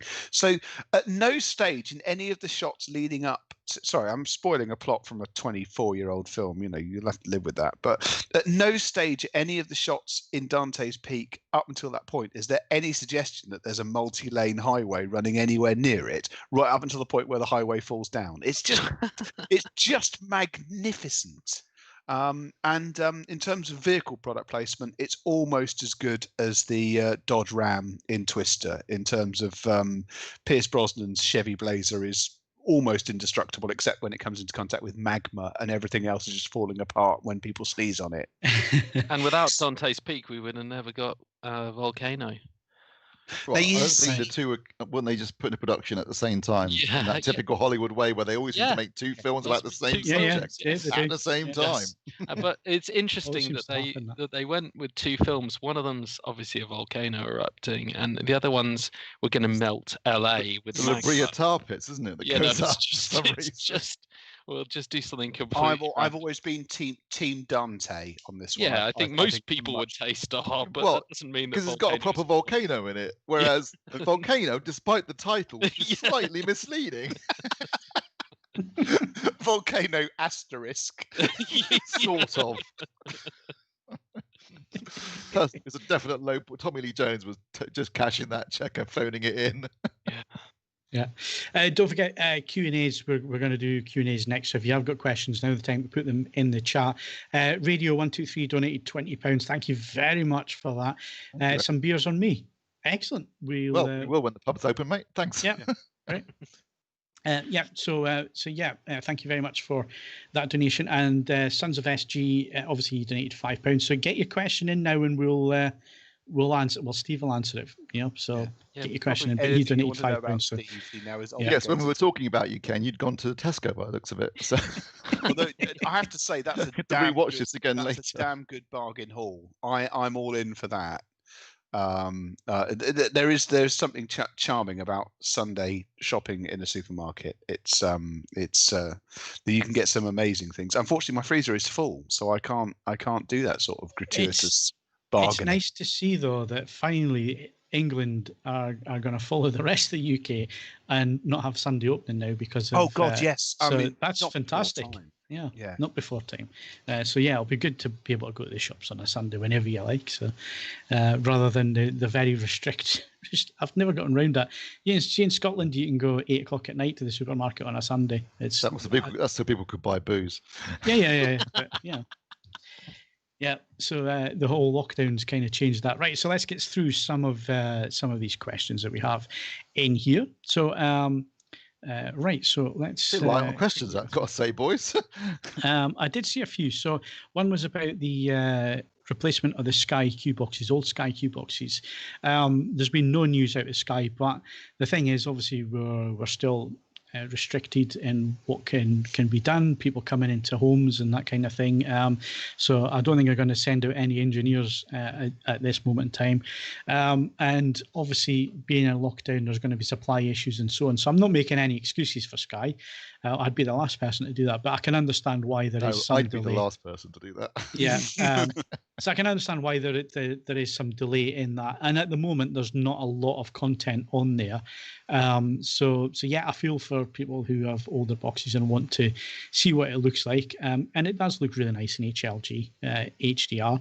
I've watched the Limas and I watched a couple of other nature things, and they do look really, really nice. The same as what the content looks like on the BBC, because it's the same production teams, really. It's the same cinematographers that are doing the nature stuff. So it looks really nice. I guess the real test will be when Premiership football gets up and running and we've got video game crowd noises instead of crowds. This has the promise to be properly awful. I mean, or hilarious. I mean, half of me says if you're going to put video game crowd noises in, get it from like the 8 or 16-bit era, where it's just like a sort of white noise. Really just go full retro and have the sensible World of Soccer sort of noise in the background. But I mean, I admire Sky for trying. I really do. And unquestionably, having seen a couple of shots of the Bundesliga matches in silent stadiums, it's deeply unsettling. You not as unsettling as those Korean matches where they're using sex dolls as the audience. So I don't think they thought through. I'm to be honest, in there for the sex dolls. I refer to them as premium mannequins. Yeah, right, guys. They look an awful lot like sex dolls. It's a bit of a weird one, but I mean, I reserve judgment. I have to be honest. I haven't played a recent FIFA game because I can't play any football computer game which has like more than 4 buttons because I'm old and I'm not very good at these sort of things. But I mean, for all I know, crowd noise has come on tremendously since I last checked. But it just strikes me as a little bit desperate, or a lot desperate, actually, if I'm honest. So. Yeah, we'll see. I think if your business model is based upon selling football, you're definitely desperate at this point. Yes, no, that's fair. That's there's a lot of things hurting. But if this sees a reset in what we interpret the worth of certain events and activities to be, then maybe that's not necessarily a bad thing. Yeah, it's something I was trying to come on to a few weeks ago that maybe there will see some resets. And what the hell is that in front of you? Oh, it's a tail. Yeah, sorry. The cat has joined me on the I'm not. Yeah. Phil went to a very dark place then for a second, I think. Sorry, because I'm not looking directly. I've got 2 screens. So I've got the what's going out, which got a slight delay on it, and then I can actually see the Skype screen here, and I've got my page in front of me, and it's just at the corner of my eye. I just seen this. Yeah, hang on a sec. Very weird. Another question. Rocksteady asked: Panasonic UB450 UHD player or a Sony X700? Panasonic all day long for me. Very good player. I've got a 450 and I've got a 450 and I've got an 820. If you can stretch to the 820, I would get that. And particularly flush. The 9000 looks nice. I don't think I would go to the 9000 though.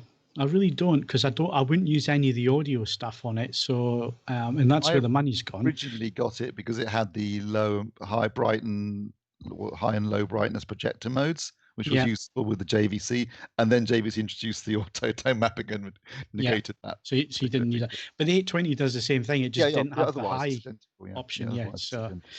So yeah, if you can stretch to an 850, the 820, I would go to the 820. I'll have that in my main system. I've been using it for about 18 months now.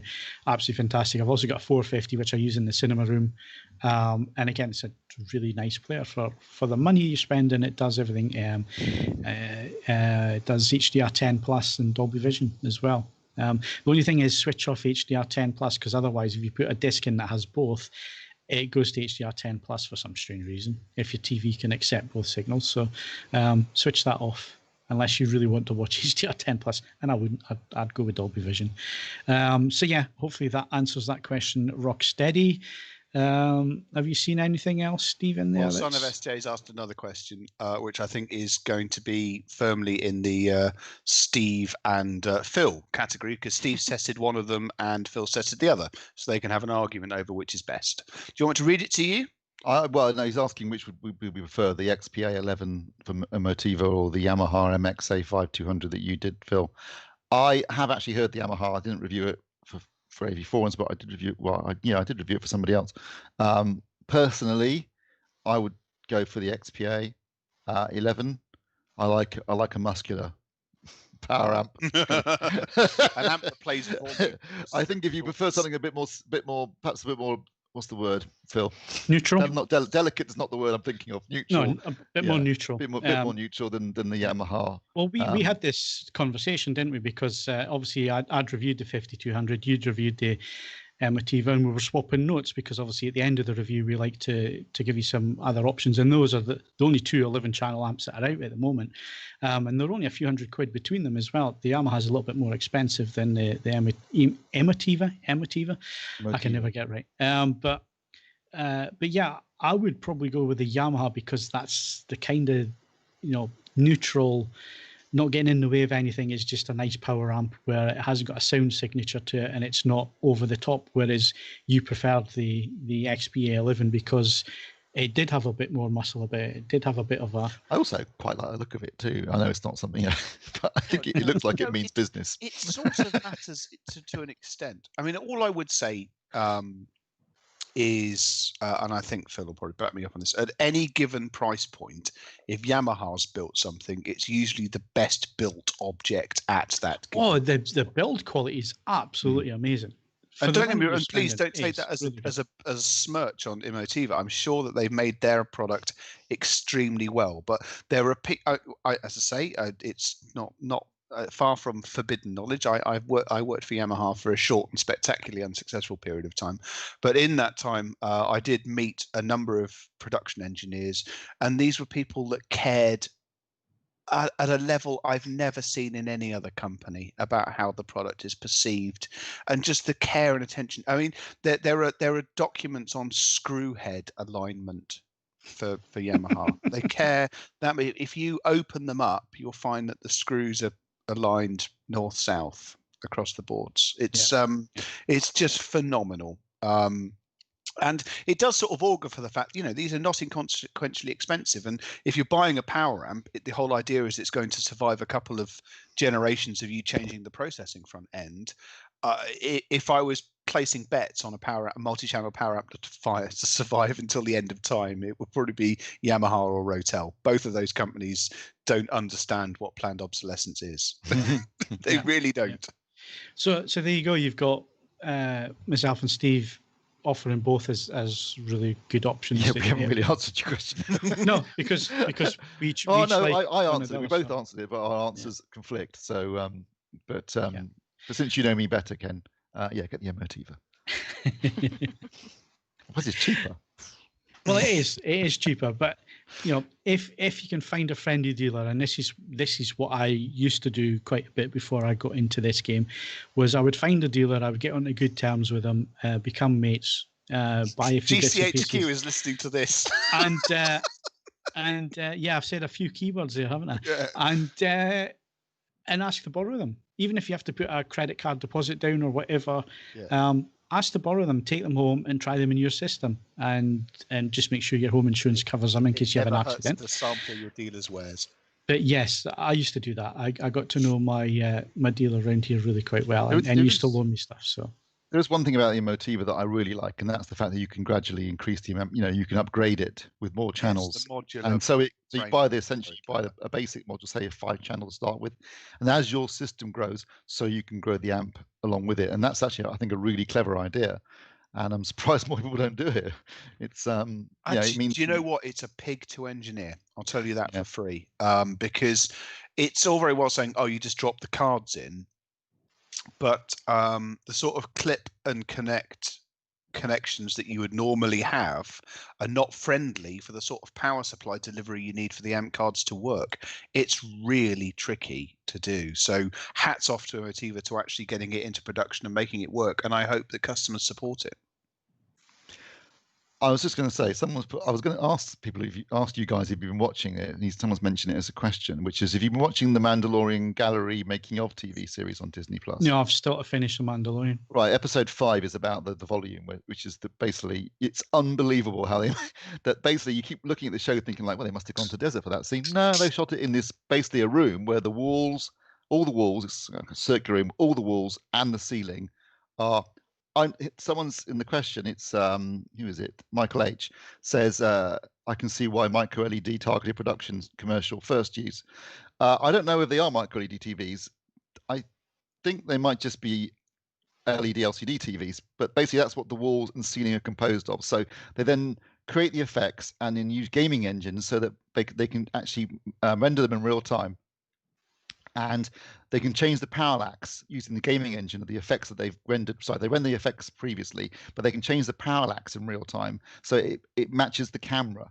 In other words, you basically think you're looking at the real thing, even though it's just a bunch of TVs, and it's unbelievable. You'll swear blind that like they're sitting on. They're saying sometimes you forget you're in a room and you think you actually are out in the desert because you can't tell where the horizon actually starts. And it's I was watching it thinking, I wonder what TVs they're using. So I don't know if it's micro LED. I mean, obviously that would be great, but I can't believe that's what they're using. I think they're just using off-the-shelf LCDs, some professional model of LCD. Yeah. But the results are incredible. It's worth watching. I mean, you think that's the future. Sod going on location, they can just do all this stuff in the volume and save themselves a fortune. But there's stuff where you'd swear it was a green screen effect shot, and they're just standing in front of a bank of TVs. Yeah. Some more questions. Simon says, do you know anything about Denon releasing a 4K disc player? No, and I would find it no, they haven't done a player in years, if they did. No, they haven't done a player for a long time. So I would be very, very surprised if they did go down that route. I think what you're probably going to see is Panasonic staying around and Sony staying around. I don't see many others producing players. LG, possibly. No, LG have finished making players. Fine. So how much attention I've been paying. Same with Samsung. Samsung no longer have any players. So yeah, I don't think so on that one. I noticed the Sony AH has eARC but no HDMI 2.1. I hope they'll upgrade it. I don't know what's going to happen there because it's unusual for a company that is going to release the next generation console. None of the TVs seem to be 2.1, and none of them have any of the gaming features on them. So it is a bit of a strange move from Sony. I suspect that the A9 that gets announced round about IFA time, I expect that that will have all the features that's going to be needed for next gen console. Otherwise, the two departments have completely messed up TVs and gaming. Classic case of not getting each other's emails. Yeah, if they don't interface at any point, then it's going to be that'd be a big mistake. So I would think that the A9 that gets announced will have most of the features. Whether the A8 gets an upgrade, firmware upgrade or whatever, I don't know. It does seem a little bit strange, but I do know that the LED LCDs have been earmarked for a firmware update when the console comes out. So it could be that is the way that they go with that one. Somebody else had a firmware question. Adrian Califf. Is there a possibility to upgrade the Samsung Q9 FN interface box to a box that has eARC, HDMI 2.1, HFR, VRR capability? I haven't heard anything along those lines. There's no plans to do that as far as I'm aware. Yeah. They're going to do that for the Q90 and the Q85, but I don't think that Samsung are doing anything, any eARC upgrades for anything other than 2019 stuff, selected 2019 stuff. Yeah. Just going back to the Yamaha question, yes, we didn't mention the A5100 or the 5000, which you can still get out there. They're basically the same amplifiers. So yeah, it's a good call. And cheaper. So Ken's son of SJ saying, I'll listen to you, Mr. Withers. Thank you very much. Now, can you please answer my earlier question about Atmos? What earlier question? Yeah, re-answered it. But whilst you were looking for that, Steve, you're the soundbar king. Are you doing the Sonos Arc one? I'm sure I will eventually. I've got a few others in the pipeline at the moment. Fair enough. Unfortunately, Steve is our soundbar person. I technically can review soundbars, but there are two catches. One, the HDMI ARC on my B7 is not completely broken. I discovered the other day, but largely broken. And the place where soundbars would go is currently occupied by 3 turntables, which is more of a problem that I'm not necessarily going to correct anytime soon. So Steve is your soundbar person. I'm afraid there's no. You have to look to him for that to happen. I'm afraid. Yeah. So. Apologies to people who've been censored by the Streamlabs thing. It seems to be it's been set to full Puritan mode, but Stuart, who acts as our all-seeing eye on this, is busy giving it a swift kicking, and he'll get that sorted. John Spartan, you have been fined $500. What do you mean you can't use the 3 shells? Stuart's just saying it's already sorted. Excellent. So that's been sorted out. Right. So I think we've gone through all the questions there. Son of SJ, if you ask your Atmos question, we'll get Steve to answer it before the end of the podcast. Because we're getting towards the end. Yeah, but we need to move on because we need to do the last bit of the show this week. It's Clint time. Well, it's Cars time, really, because none of us are going to get a look in on this one because it's obviously Kaz's hero here, but it's the best and worst of Clint Eastwood movies. Oh, I love Clint Eastwood, yeah. Right, okay, we kind of get that. So if you just bang on there, Kaz, and we'll jump. That's not Clint Eastwood. Sure. It is actually technically Clint Eastwood because that was his name in Back to the Future 3. So well done, Stuart. Good joke. I split my favourite Eastwood movies into, and by the way, it says best and worst Eastwood movies. There are very few I don't find eminently watchable, even the Deadpool. But I nearly walked out of Deadpool when I saw that at the cinema. I know, but it's so cheesy. He kills someone with a spear gun. It's when he's being chased by the little remote control car. Yeah, he's chased by a remote control car. There was a whole period of films with remote control cars. For some reason, they thought it was a threat. Way of the future. Yeah, but I split them into categories. So as a director and star, I rated classic era Eastwood Outlaw Josie Wales, absolute total classic, and quite a gritty Western considering some of his more, let's say, entertaining spaghetti Westerns. Guilty Pleasure was a toss-up between Firefox and The Rookie. I know people are going to put them in his worst films, but I love both of them. And his all-time best as director and star, which I think is Unforgiven. And then direct only, Flags of Our Father and Letters to Iwo Jima. And star only, the classic Dollars trilogy, Dirty for Harry films. And in his, let's call them Twilight years, everything from In the Line of Fire to Gran Torino. So I have to say, Gran Torino is a mighty film. Yeah, considering I watched that. I can't remember why I watched that. It must have honestly been because I'm not a big film watcher at the best time. So something catastrophic must have happened for me to decide to sit down and watch it. But I am tremendously glad that I did. Maybe because it had a car on the cover and it's named after a car. I thought, for a penny, in for a pound. But no, I really enjoyed Gran Torino. I mean, by and large, I find Eastwood, I suppose, a bit like Cruise in the sense that he largely just plays a very similar kind of role across his movies. There are exceptions, but you can still see a lot of the characters. Even his character in Unforgiven just feels like an older version of a character from a previous movie. Option that screenplay and then wait till he was old enough to play the lead? Because I did not know that. I think he actually held on to it for years because he felt he was too young for the role, because obviously he needs to be played by an older man because he's a retired gunslinger. Yeah, I imagine the average age in the Wild West was probably about 42 anyway.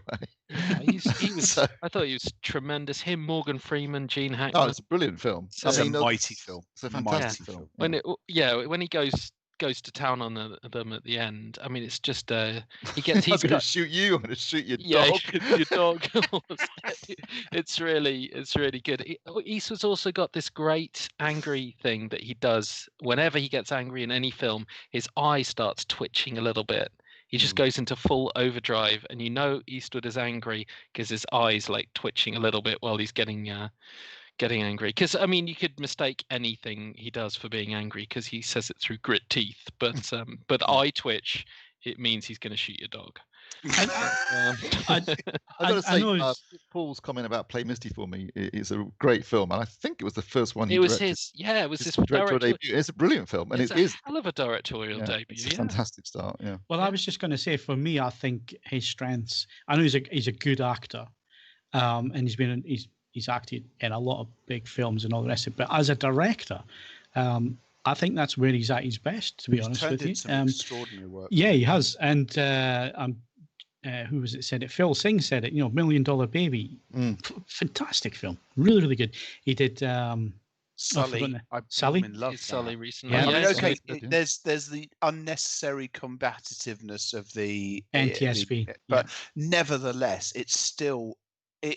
I mean, you know, obviously Tom Hanks generally turns in good performances, come what may, but nevertheless, it's just brilliantly done. You buy it. You buy that. You know, he's Sully. You know what I mean? It's and just the direction. I've never seen a film he's directed that's been poor. What about that one from the Paris one? I haven't seen it yet. Steve, you seen it? Oh, I haven't seen that one. Yeah, exactly. That got some really bad reviews. Like using the real. Yeah, but I think people. Given his filmography and all the rest of that, I think he's allowed to drop the ball now and again. Yes. Can I do a guilty pleasure one?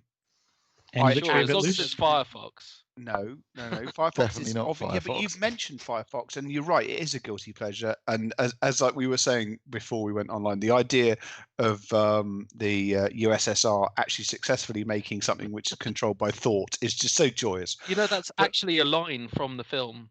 They go, you know, you might find it unbelievable that the USSR could come up with a Mark V plane that's thought controlled, but I'm here to tell you, gentlemen, it's a reality. It's so not. I have to say, I thoroughly enjoy Space Cowboys. It's a terrible film, but scientifically it's cobblers, but yeah, it's entertaining. I love it. Absolutely love it. Every minute of it. I mean, Eastwood, as you say, does gritted teeth, twitchy eyes, and is just generally acts like a man with serious piles all the way through it. I mean, Tommy Lee Jones was supposed to suspend disbelief that he's got the issues other than being Tommy Lee Jones, and obviously Donald Sutherland's busy. Donald Sutherland doesn't chew scenery; he just nibbles at it. But he's having a great time in himself. And then obviously it's got that. I mean, as a prop, I mean the satellite that they go up to, you know, full of like random nuclear bombs. It's got I love that film. If that reappears on Netflix, look out for me excitedly pinging that into capital letters on Skype, because I will watch it again. That's his only time he went to space, isn't it? Well, I mean, unless you count Firefox, but it's the only time he's gone anywhere close to that. Yeah, he's kind of stuck to his guns in terms of drama, metaphorically and literally. Yeah, yes, hasn't he? Cowboy westerns, and then his World War II films are some of my favourites. Kelly's Heroes and Where Eagles Dare are both superb entertainment. Yes. He shoots a lot of people in Where Eagles Dare and says, when he's holding two submachine guns, one in each hand, and he's got a big 60s bouffant quiff, that is to die for. Yeah, he's very good. When I was a kid, that was before I'd seen Star Wars. That was the coolest thing I'd ever seen in my entire life. I mean, I have to say the earlier Harry Callahan movies, Dirty Harry and Magnum. Well, the first two are really good. Oh, fantastic! Yes. Magnum Force is a really good film, and it's a good juxtaposition of the kind of fascistic nature of Dirty Harry in the first film, with a literal death squad in the second film. Yeah, which is even too much for him. Yes, and they're like surprised that he won't just join them because, you know, surely he'd like to kill criminals. It's a really clever, really clever. I mean, that was written by It'll come to you, John Milius. Oh, interesting. Yeah. Who came up with the immortal line, you know, go ahead, make my day, which is not in Dirty Harry. It's in Magnum Force. It's at the begining of Magnum Force during the credits, isn't it? Yeah, and the gun points at points at the camera. Yeah. No, I think I think Magnum Force and Dirty Harry. I like Magnum Force. I mean, Dirty Harry is the classic, but I like Magnum Force for all the reasons you say. It almost stands up as being as Which good is as the terrible one where they steal. The rest are all terrible. I know, but there's one where he steals a Mercedes, and Mercedes objected to it being stolen. So during the preposterous process where it's stolen, he has to utter the words "like no other car," because that's the only way that Mercedes would actually let the car be in the film. And you can clearly see Harry film. Are you sure that's not The Rookie? It might be The Rookie. Possibly, which might as well have been a Dirty Harry film. Yeah, I get confused. You know, they're stuck not easy. Charlie Sheen in it, and Gran Torino isn't that just a retired Dirty Harry? Dirty Harry. but yeah, I don't know. But to be fair, that's a much more graceful transition of a character than, say, trying to make a Lethal Weapon film now with two people who really shouldn't be making a Lethal Weapon film. So, in many ways, Clint Eastwood is ahead of the game. It's like accepting that he is old And Yes, he's nearly 90, isn't he now? Yes, he's still knocking out a film a year. It was his birthday last week, which is why we were mentioning him this week. Oh, right, okay. Well, I wasn't there last week. No, you weren't here. Good, the Bad, and the Ugly is one of the greatest films ever made and one of my all-time favourite films. And I love him in that, even though he's completely upstaged by Tuco in every scene that Eli Wallach's in. It's still a brilliant piece of filmmaking. Just the music, the cinematography, the three leads, everything about it is perfect. I mean, I do have a soft spot for all three of the Dollars trilogy. Yeah, but it's good. The Bad and Ugly is just a step up from the other two. It is the epic scale. But I mean, considering the first one was a remake of a Kurosawa film, Jimbo, isn't it? Yeah. So once you got the remake. But then again, your Jimbo's just basically taking Red Harvest by Dashiell Hammett, turning it into a samurai movie. So it was a weird. So it's kind of going full circle. To its roots, yes. But I mean, you almost forgive it. It's a blow for blow remake, but putting guns in it instead of swords is strangely effective. The whole bit about get 3 coffins ready, my mistake, should be my mistake 4. I think it's fine. That's very cool. But I actually quite like the second one, the pistol versus a rifle notion. And Eli Wallach with his, I always found it hilarious. He got his gun out and stuck a stock on it and stuck a little scope on it. And the hat shooting scene was just fantastically ridiculous. It also was one of the first film that he only uses that kind of idea of a recurring motif to explain the backstory, which he does again in Once Upon a Time in the West. But do you not think, so you've got A Fistful of Dollars, A Few Dollars More is not a sequel to A Fistful of Dollars because he's playing a completely different character in it, but The Good, the Bad and the Ugly is a prequel to A Fistful of Dollars, because he acquires the actual costume throughout the course of that film. I think they're all like kind of loosely connected. But no, the second one for A Few Dollars More. I mean, he got Levi Van Cleef playing Colonel Mortimer, completely different character, and also he's not the man with no name. His name's Manco in that one. He's got a completely different name. He wears that arm thing on his, that kind of leather arm support. It's completely. It's just it was just the marketing people calling it that. But whereas I do think he is playing the same character in in The Good, the Bad, and the Ugly. So that's my theory, which makes The Good, the Bad, and the Ugly the one really good prequel. I'm really disappointed that none of you have mentioned Any Which Way But Loose and Any Which Way We Can. Absolute classics. Well, we've saved them for you. Right turn, Clyde. Right. Yeah, it's as I say, it's hard in terms of terrible films, as you say. It's hard. There's not much. He has managed to be admirably consistent. Even in his films that have been a little bit less good. What's the one he did with Burt Reynolds? Oh yes, City Heat. City Heat, yeah. City Heat. Oh, yes. the bit where they're arguing over who's got the better gun, and they keep pulling out bigger and bigger guns. It's just absolutely ridiculous. But even that's made strangely watchable, probably because of scenes like that, because it doesn't take itself seriously. It's absolute nonsense. But yeah. Who can forget Paint Your Wagon, where Clint sings? I caught 3. I had successfully forgotten it. Thank you. Git. Yeah. Right. Well, is that a big enough bombshell for us to wrap it up this week? I'm just having a quick look through, and it looks like we've answered all the questions. If we haven't, then apologies. Do point them out to us, and we'll try and answer them next week. But hopefully you've enjoyed the show. That's it for this week. My thanks to Steve Withers. He did it. Damn if he didn't actually do it. Kaz Harlow. We want you to fly the greatest warplane ever built. And Ed Selly. The American is a dead man. If you enjoyed the podcast, please give us a like and subscribe to the YouTube channel and click that notification bell, just so we don't miss any of the videos. Steve should really do that, but we'll do it next week. Yeah. We'll do it next week. And of course, obviously, we publish our live streams, but we also have video reviews going up on our YouTube channel as well. And like I say, if you subscribe to the channel, it does help us in terms of search results and trending and all the rest of it. And it allows other people to find us. So if you can, please do that. You can also follow us on Twitter and Facebook. You can bookmark avforums.com for latest reviews, news, and videos. Plus, you can leave us a 5-star rating on iTunes, but only do that if you enjoyed the show. I'm Phil Hinton. Thank you very much for joining us. And you'll see us again next week.